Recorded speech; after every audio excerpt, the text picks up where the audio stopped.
तो यहाँ पर चर्चा आ रही है कि किस प्रकार से भगवान श्री कृष्ण ही शक्ति, इस प्रकृति का भी मूल है। जो कुछ भी सृष्टि में है वो वास्तव में भगवान से ही है।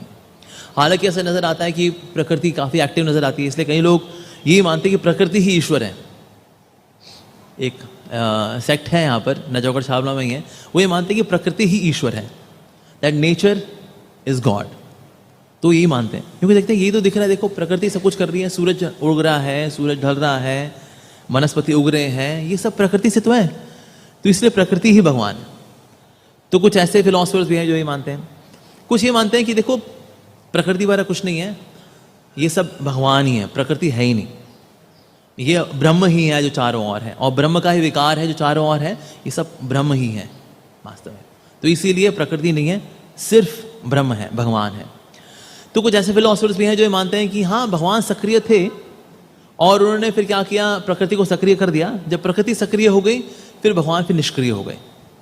ऐसे फिलोसफर्स भी हैं, जैसे कि एक जर्मन फिलोसफर हुए थे, उनका नाम था निट्जी, और वही कहा करते थे कि God created this world in 6 days and after 6 days and God died. 6 दिन जो है भगवान ने बहुत मेहनत की, सृष्टि बनाई, और सृष्टि बनाने के बाद 6 दिन के बाद वो इतने थक गए कि फिर मर गए। तो गॉड इज डेड, अंडरसाइंड निट्जी। तो कुछ समय बाद निट्जी की एक्सीडेंट में मृत्यु हो गई, तो उसकी भी कबर पे लिखा गया निट्जी इज डेड, अंडरसाइंड गॉड। तो ऐसे लोग भी हैं जो मानते हैं भगवान मर गए, तो ऐसे लोग भी बाद में मर जाते हैं, क्या करें। तो ऐसे सिद्धांतवादी भी हैं जो मानते हैं कि भगवान सक्रिय थे, प्रकृति को सक्रिय करने के बाद वो इतने थक गए थे कि वो बेचारे मर गए। जय श्री श्री रुक्मिणी द्वारकाधीश की जय, श्री श्री जगन्नाथ बलदेव सुभद्रा मैया प्रभु सुदर्शन की जय, गिरिराज गोविंद जी की जय, श्री श्री गौरनिताय की जय, श्री प्रभुपाद की जय। तो ऐसे सिद्धांतवादी भी हैं जो कि प्रकृति को सक्रिय मानते हैं और भगवान को निष्क्रिय मानते हैं। कुछ ऐसे भी है जो प्रकृति को सब कुछ मानते हैं और भगवान का अस्तित्व ही नहीं मानते। और कुछ हैं जो कि सिर्फ प्रकृति में ही फोकस रहते हैं कि प्रकृति ही सब कुछ है। क्या देखो भगवान वगैरह कुछ नहीं है, भगवान वगैरह कुछ नहीं होता, ये प्रकृति ही है जो सब कुछ होती है। प्रकृति इज ऑटोमेटिक। जैसे इसके लिए एग्जाम्पल भी देते हैं, जैसे गाय को अगर आप घास खिलाओ तो बिना किसी एक्सटर्नल इंटरवेंशन के, बिना किसी बाहरी हस्तक्षेप के घास दूध में बदल जाती है। इट्स ऑटोमेटिक, घास दूध में बदल जाती है, ऑटोमेटिक है। इसी तरह से ये प्रकृति भी ऑटोमेटिक है, अपने आप चल रही है। भगवान कुछ नहीं है, ये इमोशनल लोगों ने इजाद किया हो भगवान जैसी कोई चीज़। भगवान कुछ नहीं होता, प्रकृति है, प्रकृति सब कुछ है, प्रकृति ऑटोमेटिक है। जैसे गाय को घास खिलाओ, घास अपने आप दूध बन जाता है, कोई बाहर से कोई ग्वाला थोड़ी ना चाहिए होता है घास को दूध में बदलने के लिए। इस तरह से ईश्वर का कुछ नहीं है, ईश्वर कुछ भी नहीं होता, प्रकृति सब कुछ होती है। अच्छा, तो ऐसे आदमी पूछो, अच्छा सर गाय जो है उसको दूध, उसको घास देते हैं फिर वो दूध बन जाता है। कहते हैं हाँ और क्या, ऐसे फिर बैल को खिलाए थे वो भी दूध दे दे। कहता है नहीं बैल तो नहीं देगा। कहता है लो कमाल की बात है, गाय को दो ऑटोमेटिक है, दूध बनता है ना, उस तरह से बैल को भी खिलाओ, उसके थन से दूध निकलना चाहिए। कहता है नहीं देखो ऐसा नहीं होता। क्यों, ऐसा क्यों नहीं होता? कहता है गाय बनी इस तरह से, गाय बनी ही इस तरह से है कि घास खिलाओ तो दूध बनता है। कहते सर बनाया किसने? फिर गाय को किसी ने ऐसा बनाया होगा तभी तो घास खिलाओ तो दूध देती है। बैल को खिला दो, कुत्ते को खिलाओ, कुत्ते से निकाल दो, कुत्ते तू दूध दे, नहीं। तो यानी कि अगर प्रकृति भी ऑटोमेटिक है तो प्रकृति को ऑटोमेटिक बनाने वाला कोई है। अगर सुबह सूरज उगता है, शाम को ढलता है, यहां ढल करके न्यूयॉर्क में उगता है, तो कोई है जिसने ये सारा ऑटोमेटिक किया हुआ है। किस सीजन में कौन सा फूल उगना है, कौन से सीजन में कौन सा सब्जी उगनी है, ये ऑटोमेटिक है। सर्दियां आएंगी फूल गोभी आएगी, गर्मी आएंगी तो ये वाली सब्जी आएगी, रेन्स आएंगी तो ये सब्जी, ये ऑटोमेटिक। लेकिन किसी ने इसको ऑटोमेटिक किया होगा, राइट। जैसे कंप्यूटर सिस्टम होता है, उसमें कई सॉफ्टवेयर होते हैं, वो ऑटोमेटिक होते हैं। कहते हैं जी ऑटोमेटिक है जी, आप इंडियन रेलवेज में जाइए, system is automatic, reservation automatic. तो किसी ने प्रोग्रामिंग की ना वो सॉफ्टवेयर की, है थोड़ी छत से गिरा वो सॉफ्टवेयर। तो इसलिए अगर कोई बोले जी प्रकृति सब कुछ है, प्रकृति ऑटोमेटिक है, तो किसी ने प्रकृति को ऑटोमेटिक किया होगा। तो ये तो बात हम कहें भगवान नहीं, ये बात तो बिल्कुल इससे निगेट हो जाती है। परमेश्वर कबीर जी ने सृष्टि रचना सुनाई, वो सृष्टि रचना ये दास आपको सुनाएगा। परमेश्वर द्वारा दिया हुआ ज्ञान इस दास के वचनों में।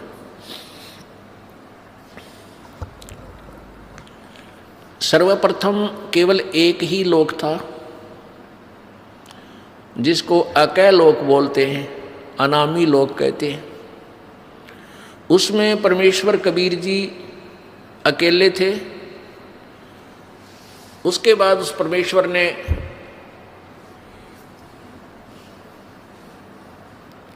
एक से अनेक होने का ख्याल किया। उसके लिए उस परमेश्वर ने अकय लोक से नीचे के 3 लोकों की और रचना की। वो लोक हैं अकय लोक से नीचे का अगम लोक, उससे नीचे का अलख लोक, उससे नीचे का लास्ट वाला चौथा लोक जो है, यानी अनामी अलग अकय लोक से अलग वो तीसरा लोक, और कुल मिलाकर चौथा लोक जो है वो सत्य लोक है।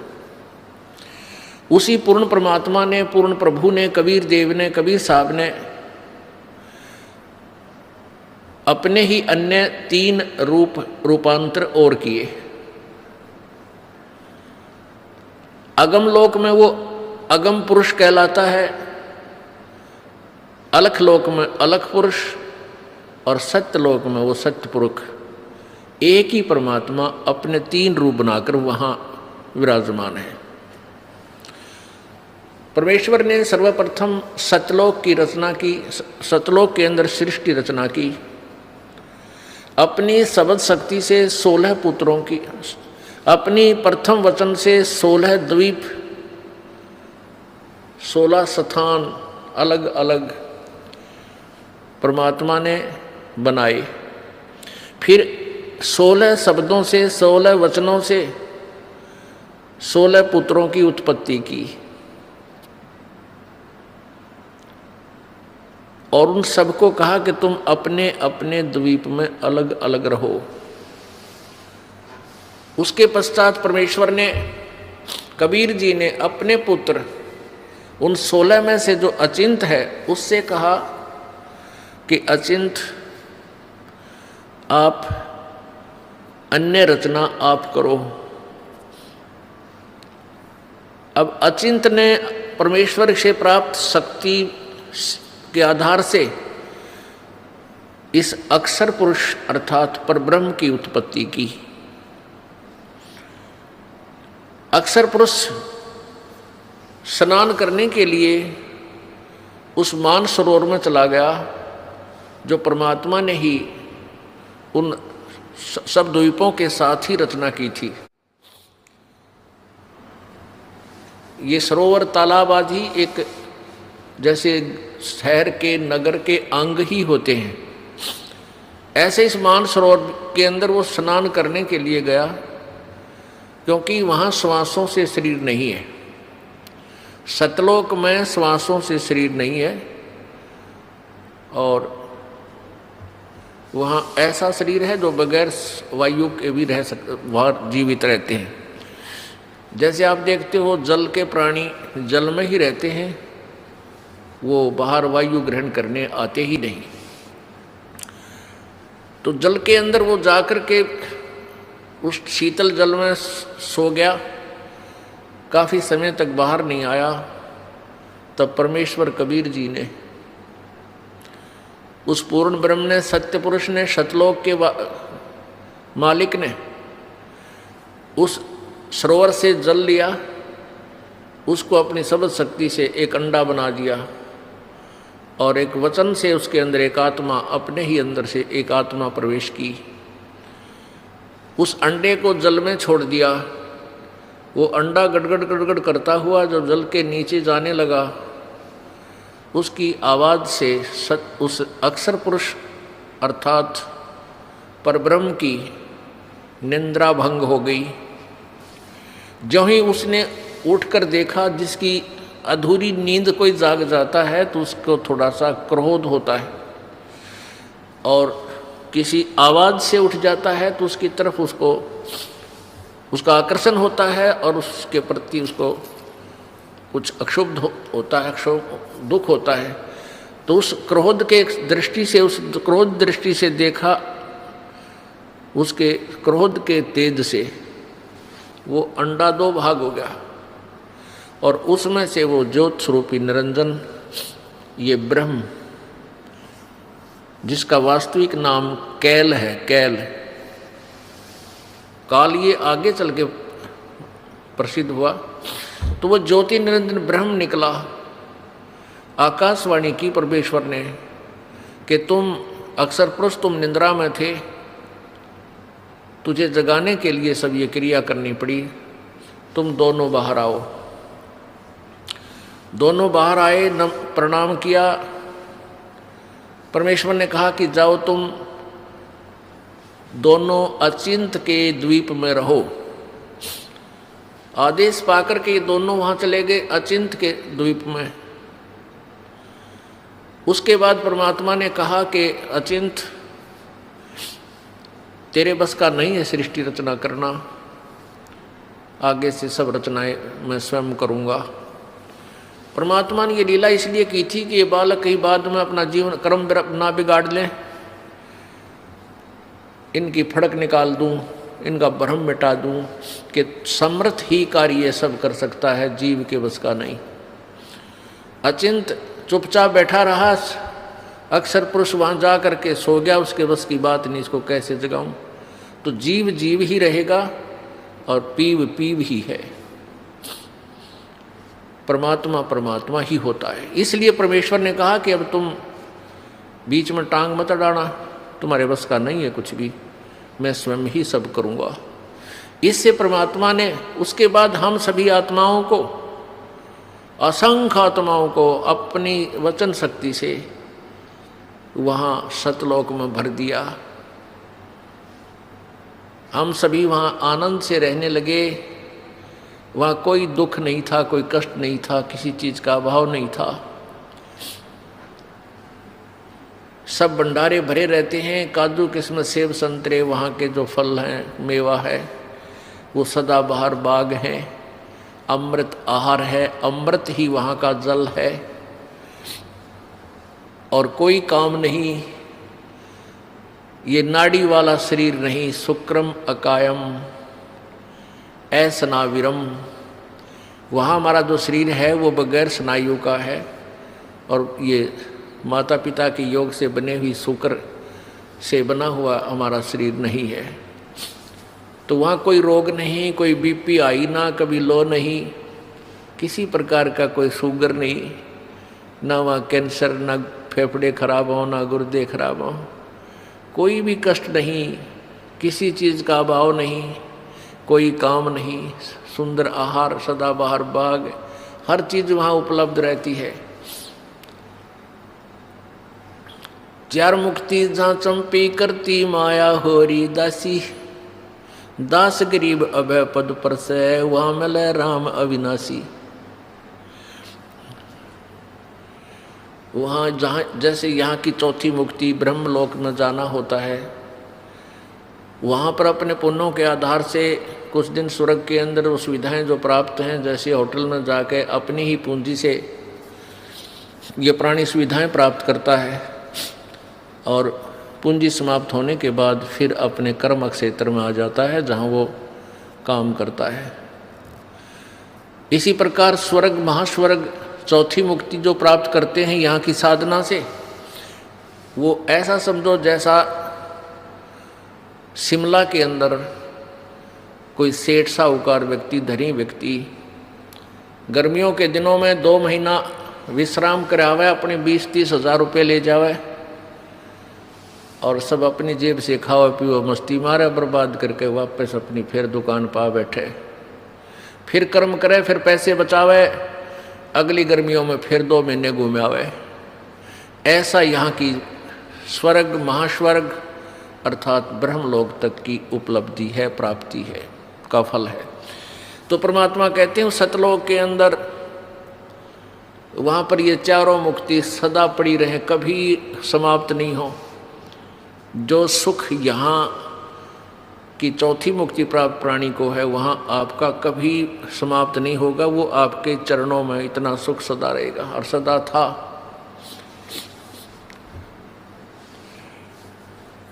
कुछ दिनों के बाद क्या हुआ कि इस ज्योति निरंजन काल के मन में एक खुरापात उत्पन्न हुआ।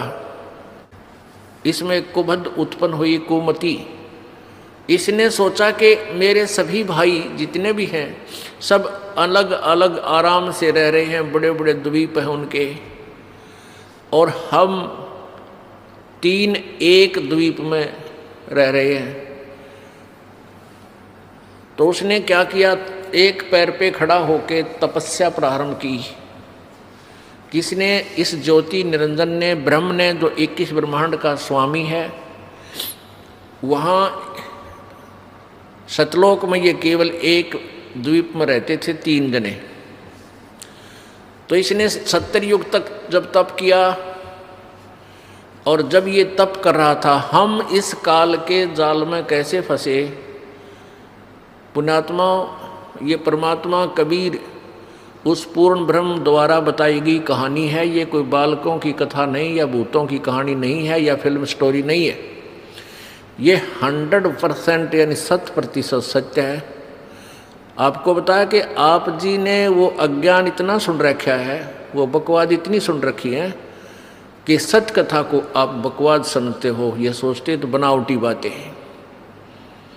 बनावटी बातें बनाने की उस परमेश्वर को कोई आवश्यकता नहीं थी। हम बहुत बना रहे थे, बहुत अपनी अपनी डफली बजा रहे थे, तभी आकर के उस परमेश्वर ने हमें शिक्षा दी कि तुम गलत ज्ञान से रंगे जा चुके हो। प्रत्येक पॉइंट परमात्मा का एक एक शब्द सत्य है। क्या कहा, कैसे हम फंसे कि जब ये ज्योति निरंजन काल, ये ब्रह्म तपस्या कर रहा था, एक टांग पर खड़ा होकर के अलग से स्थान प्राप्ति के लिए, राज्य प्राप्ति के लिए, तब से राज्य प्राप्त होता है। तो हम इसकी तरफ देख रहे थे, इसकी इस कला पर, इस अदा पर, इस एक्टिंग पर हम सभी आत्माएं आसक्त हो गए। हम इसको हृदय से पसंद कर बैठे। परमात्मा पूर्ण ब्रह्म कबीर जी ने, यानी सत्य पुरुष ने आवाज लगाई, आकाशवाणी की कि बच्चों तुम मस्त रहो, इसकी क्रिया पर ध्यान मत दो।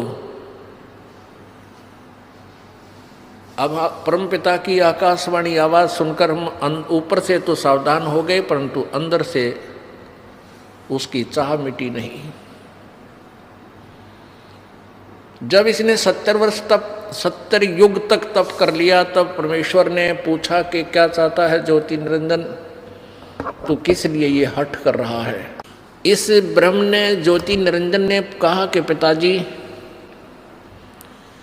मेरे लिए स्थान कम है, मुझे अलग से स्थान देने की कृपा करें।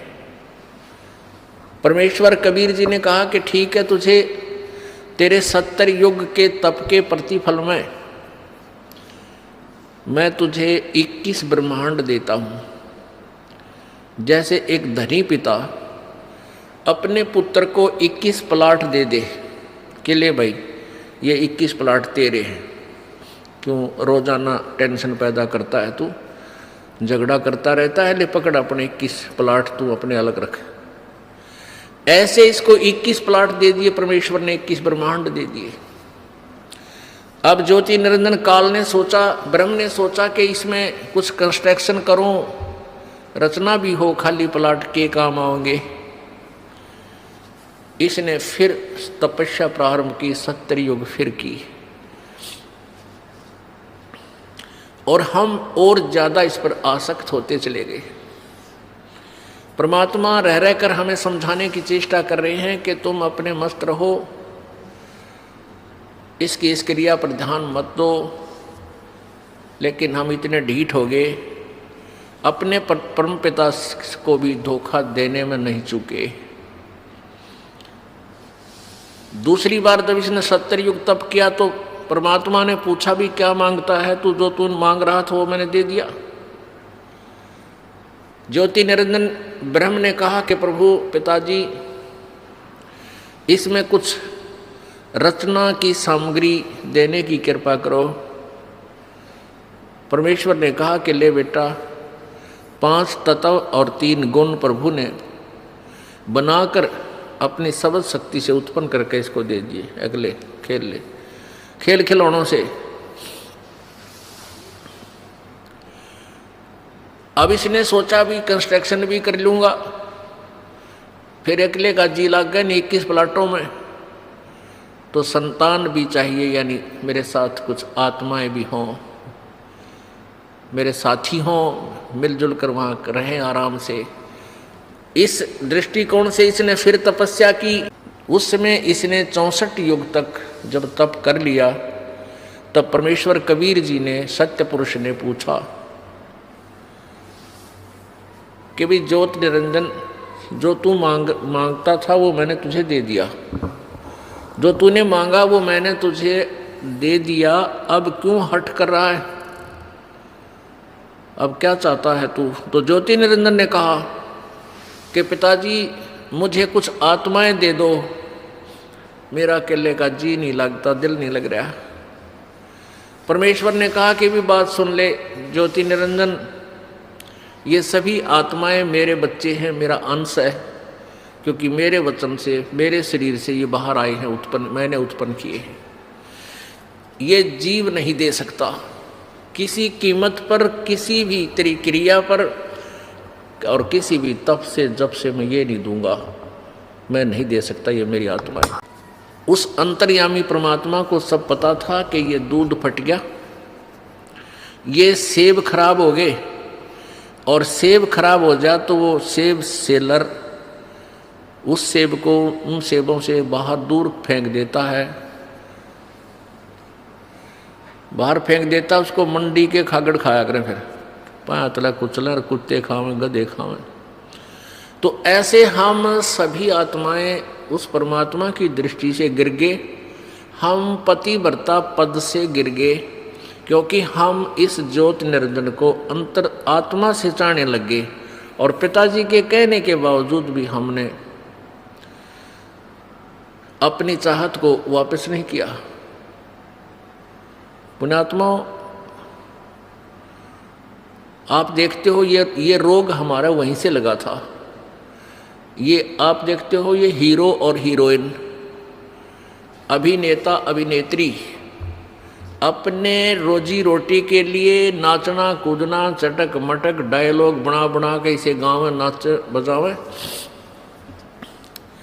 और हम उनके ऊपर आसक्त हो जाते हैं, युवा बच्चे। और माता पिता कितना इनको धमका ले टेलीविजन ना देखियो, कितना इनको कह ले कि सिनेमा देखने मत जाइए, कहेंगे को नहीं जावा, और सिनेमा का वहाँ पाऊंगे।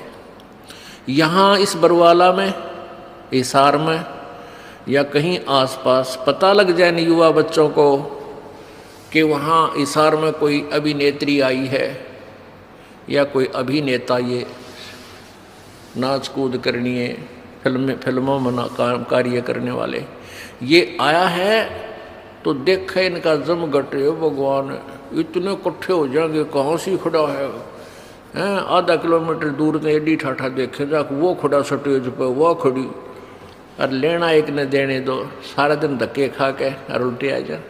तो बेमतलब वो अपने पैसे के लिए, अपनी रोजी रोटी के लिए उछल कूद कर रहे,